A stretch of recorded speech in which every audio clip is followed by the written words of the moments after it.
ধরে নাও এই আধো আলো আধো ছায়া দু চোখ। আমাকে খুব খারাপ লাগছে। ও আমার সঙ্গে বসতো, আমার সঙ্গে খেলতো, ও আমার সঙ্গে অনেক কিছু করতো, আমার অনেক খারাপ লাগছে। আমার আবার খারাপ লাগছে, ও আসে নাকি একটা বাচ্চার কাছে জিজ্ঞাসি করে ও আসে নাকি সব দেখেন তো আমার রামিসার কিছু হয়েছে নাকি, যাই ম্যাডাম আবার কাছে মা রামিসার কিছু হলে ম্যাডাম আমি মনে হয় মারাই যাবো। তো এই আর কি লামিসার বিষয় নিয়ে আসলে দ্বিতীয়বার বলার মতো কিছু নাই।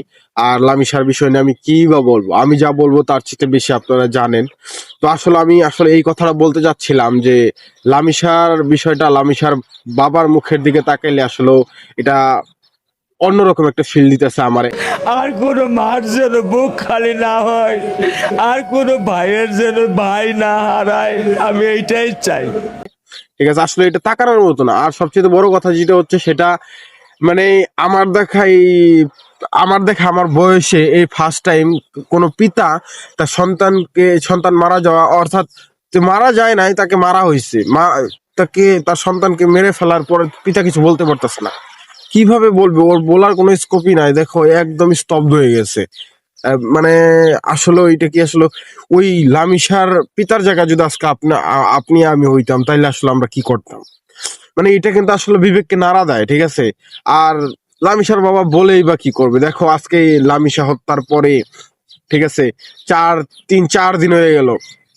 4 দিন হয়ে গেল, আসামি আসামি ধরা পড়ছে এবং আসামি জবানবন্দি দিছে যে না ওই মারছে, ওই রেপ করছে। তাইলে এত কিছুর পরেও যদি আমাদের বাংলাদেশ আইন ব্যবস্থা, আদালত, আমরা যদি মানে কিছু আইনের আওতায় কি, ওরা তো শুধু বলে যে আমরা ধরছি, আমরা সবকিছু দেখ, ও সবকিছু স্বীকার করার পরেও কেন বা আমাদের এত কাহিনী? ও তো সবকিছু স্বীকার করেই ফেলছে, তাই না? তো ও সবকিছু স্বীকার করে ফেলছে, তাহলে এখন আমরা চাই ওর শাস্তি।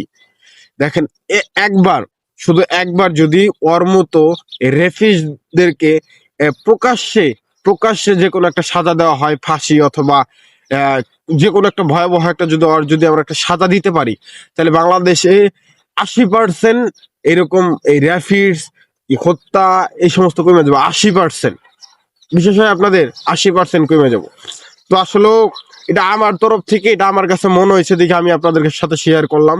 এটা আমার কাছে মনে হয় যে ওর এইভাবে আইনের আওতায়, ঠিক আছে, ওই দেখা গেল যে যদি আজকে ওর একটা ভালো সাজা যদি না দেওয়া হয়, 2 দিন, 6 মাস, 5 মাস, 1 বছর পরে দেখা যাবে যে ও আবার ব্যাক করছে, আবার যে কোনো ভাবে আইনের ফাঁক ফুকর দিয়ে বের হয়ে আসে আবার ওই আগের মতো শুরু করে দিছে। এরকমই হইতেছে, এরকমই হইতে থাকবে যদি আসলে এখনো যদি আমরা না শুধরাই, ঠিক আছে। এটা আসলে বোঝা দরকার, আইনি যারা যারা আইনি